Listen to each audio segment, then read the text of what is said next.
بيراميدز يستمر في إشعال الأزمات، رفض إرسال لاعبي الأولمبيين، أم باقي الأندية قالت لك وإحنا كمان مش هنرسل لاعبتنا. جه المدير الفني لمنتخب مصر الأولمبي قال لك طب أنا هسيب المنتخب وهمشي، قام جه الوزير قال بس إحنا نلغي الدوري. يلا بينا نبدأ حلقة النهارده. طبعا في البداية قبل ما نبدأ حلقتنا ما تنسوش نصلي على النبي عليه أفضل الصلاة والسلام، وندعي لإخواتنا في فلسطين يا رب انصرهم اللهم آمين. زي ما قلت لكم كده بالظبط، الكرة المصرية في حالة من العبث وفي حالة من الهزار، ويعني عيب اللي بيحصل ده. ايه اللي حصل بالظبط؟ نبدأ من المنتخب المصري. المنتخب المصري هيشارك في الأولمبياد، وبالتالي عايز اللعيبة بتوعه علشان هيروح يشارك في الأولمبياد. طيب في حاجة اسمها لعيبة أولمبيين أو لعيبة تحت السن ولعيبة كبار. في الأولمبياد أنت متاح إن أنت بتدعم المنتخب بتاعك بلعيبة كبيرة، وبالتالي علشان يخلوا البطولة يعني فيها أو يعني متابعة جماهيريا، لأن أنت هتضم نجوم زي ما كنا بنشوف ميسي وكنا بنشوف كريستيانو، فبالتالي بيبقى في نوع من الرعاية أو نوع من المشاهدة للبطولة. طيب بيراميدز رفض يودي لاعيبته الأولمبيين. ركز في كلامي كويس.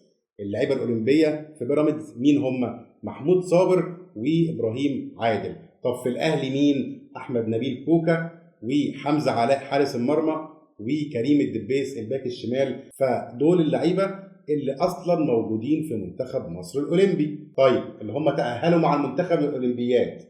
بالتالي ميكالي المدير الفني للمنتخب الأولمبي طلب إن هو يدعم فريقه أو يدعم منتخب مصر بلعيبة كبار. زي مين؟ زي إمام عاشور من النادي الأهلي، ومحمد عبد المنعم من النادي الأهلي، وأحمد زيزو من الزمالك، مصطفى فتحي من بيراميدز. كان بيحاول يجيب صلاح أو يشوف عمر مرموش أو تريزيجيه، ولكن طبعا صلاح فريقه رفض، وعمر مرموش كذلك، وتريزيجيه كذلك.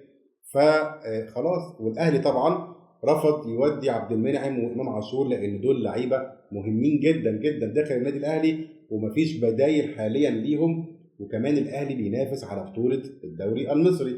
طيب بيراميدز رفض برضه يودي مصطفى فتحي. كل ده ما عنديش مشكله فيه، من حقك، الاتحاد الدولي بيديك الحقوق الكامله انك ما تبعتش لعيبتك لانك مش مجبر. فالاهلي رفض طبعا وبيراميدز رفض، لان هم في منافسه حاليا في صراع الفوز بالدوري المصري. الاهلي كان موافق انه يودي كوكا وحمزه علاء وكريم الدبيس. فجئنا ببيراميدز ان هو اشعل الازمات وقال لك انا مش مودي لا محمود صابر ولا ابراهيم عادل الا بعد ما العب ماتشين بتوع النادي الاهلي. قام جه الاهلي قايل لك ايه؟ قال لك طب انا كمان مش مودي لعيبتي. قامت باقي الانديه قالت لك ايه؟ قالت لك الله، طب ما بيراميدز مش هيودي والاهلي مش هيودي، احنا اللي هنودي ليه؟ طب ما احنا كمان مش موديين. انت عندك بقى زي اسامه فيصل في البنك الاهلي، يعني في لعيبه كتير على مستوى فرق الدوري مهمين برضه في فرقهم، فقالوا لك طب اشمعنى احنا كمان مش هنودي لعيبتنا؟ طيب قام جه ميكالي المدير الفني لمنتخب مصر الاولمبي قال لك طب يعني انا كده هلعب ازاي؟ وهبعت قايمه، مين الاسامي اللي هحطها في القايمه وانا مسافر؟ قال لك انا ايه؟ انا هسيب المنتخب وهسيب الشغلانه دي خالص وهروح اشتغل حاجه تانيه. فميكالي بيهدد بالاستقاله من تدريب منتخب مصر الاولمبي. قام جه الوزير اللي احنا طبعا بنبارك له عن تجديد الثقه فيه ان هو مكمل في الحكومه الجديده، وزير الشباب والرياضه الدكتور اشرف صبحي، طلع وبتصريحات قال لنا ان هو هيتدخل في الازمه دي، وفي احتماليه لالغاء الدوري او تاجيله. طيب تأجيل الدوري دي كارثة بكل المقاييس. تأجيل الدوري يعني انت هتأجل لحد ما بطولة او الأولمبياد تخلص، فانت بالتالي الدوري هيكمل معاك لشهر 10 او شهر 11، فدي كارثة. طيب تلغي الدوري دي كارثتين، لان إلغاء الدوري في خسائر مالية فادحة على الأندية. أعظم الأندية اللي ممكن تخسر في إلغاء الدوري هو النادي الأهلي طبعا، لأن النادي الأهلي هو أعلى رعاية في الدوري المصري، هيخسر حوالي 750 مليون جنيه. فده رقم مش هين ورقم مش سهل. فهنشوف هيحصل ايه، هل الدوري هيتلغي، هل بيراميدز هيمنع فعلا لعيبته ان هي تنضم للمنتخب الاولمبي. ده اول موضوع في حلقتنا النهارده.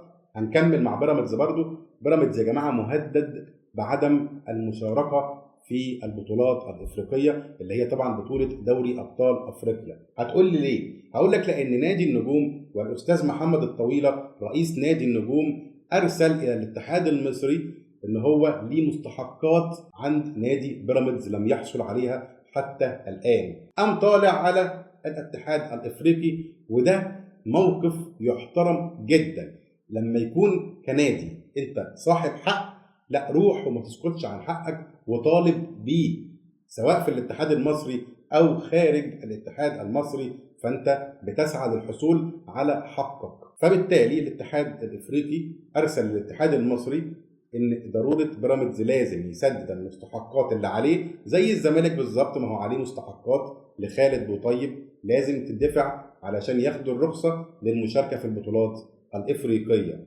فبالتالي انت يعني الكاف اداك مهله 5 ايام في شهر 7 اللي احنا فيه، فانت نهايتك 5/7. لازم بسرعه بيراميدز والزمالك يدفعوا المستحقات المتاخره عليهم علشان يقدروا ياخدوا الرخصه للمشاركه في البطولات الافريقيه. هنشوف برضه هيحصل ايه وهطلع ابلغ حضراتكم ان شاء الله. نروح للزمالك، خلصنا بيراميدز الحمد لله، هنروح للزمالك وفي برضه حته البيراميدز نكمل معانا شويه حلوين. عضو مجلس اداره نادي الزمالك الاستاذ محمد طارق في مداخله تليفونيه مع الاعلامي المحترم ابراهيم فايد قال ايه المشكله لما بيراميدز يفوز بالدوري؟ جماهير الزمالك هل انتم راضيين عن هذا التصريح؟ هل انتم شايفين ان عادي الزمالك يكون في المركز العاشر؟ يعني انتوا خدتوا الكونفدراليه كده خلاص، كده انتوا مبسوطين؟ يعني انا الصراحه النادي الاهلي لو في سنه من السنين راح منه الدوري، فاللعيبه ومجلس الاداره والجماهير يعني بيكونوا في حاله من الغل وفي حاله من الحزن الشديد لضياع بطوله.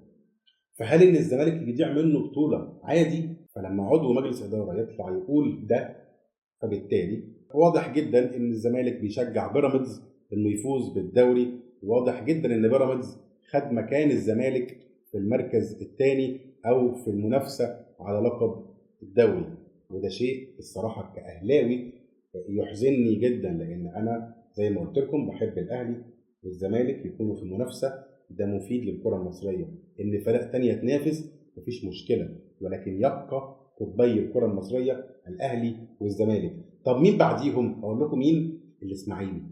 طب مين بعديهم؟ الاتحاد المصري. الانديه الجماهيريه يا جماعه، هي دي الكره المصريه.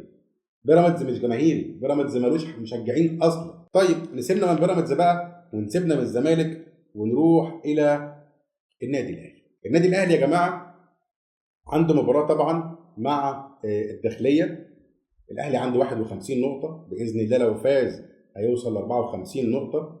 هيواصل باذن الله ملاحقته والضغط على بيراميدز لحد ما نلاعب بيراميدز. هيكون يوم الجمعه القادمه تقريبا الاهلي وبيراميدز. الاهلي هيلاعب الداخليه، بعديها يوم الثلاث او الاثنين تقريبا هيلاعب طلائع الجيش تاني. بعد كده يوم الجمعه مباراته مع بيراميدز. نتمنى التوفيق طبعا للنادي الاهلي.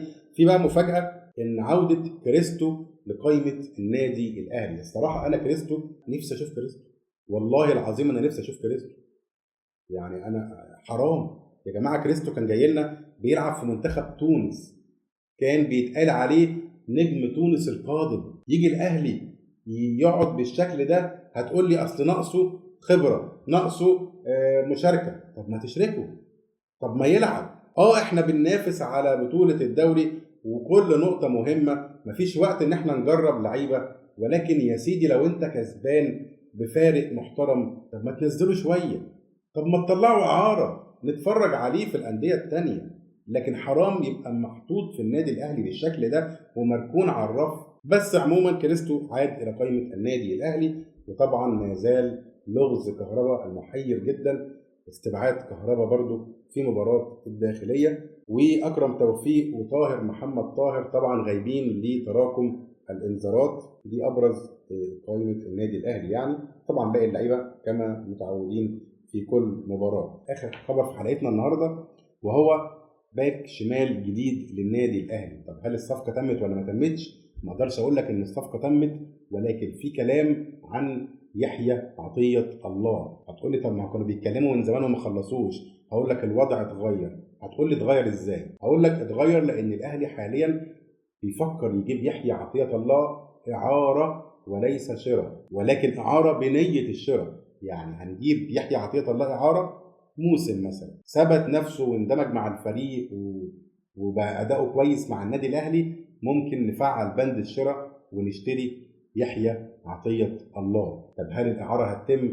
هل الصفقة هتتم؟ ما اقدرش اقول لك ان في حاجة تمت، ولكن انا جاي اقول لك خبر معايا ان عطية الله بيفكر النادي الاهلي في ان هم يضموا اللاعب اعاره الى فريق النادي الاهلي. طبعا نتمنى كل التوفيق للنادي الاهلي وللكره المصريه طبعا، ونتمنى الهدوء فيما هو قادم. قصه الغاء الدوري او تاجيل الدوري دي قصه صعبه جدا جدا جدا على كافه الانديه. نتمنى الوزير باذن الله ان هو يعني يتدخل بسرعه يحل الازمه بدون لا الغاء ولا تاجيل، علشان الكره المصريه ما تستحملش أي إيقاف آخر لنشاط الكرة في مصر. كده حلقتنا خلصت، أشوفكم دايما بأفضل صحة وأفضل حال. ما تنسوش تعملوا لايك واشتراك في القناة. شكرا ليكم، سلام عليكم.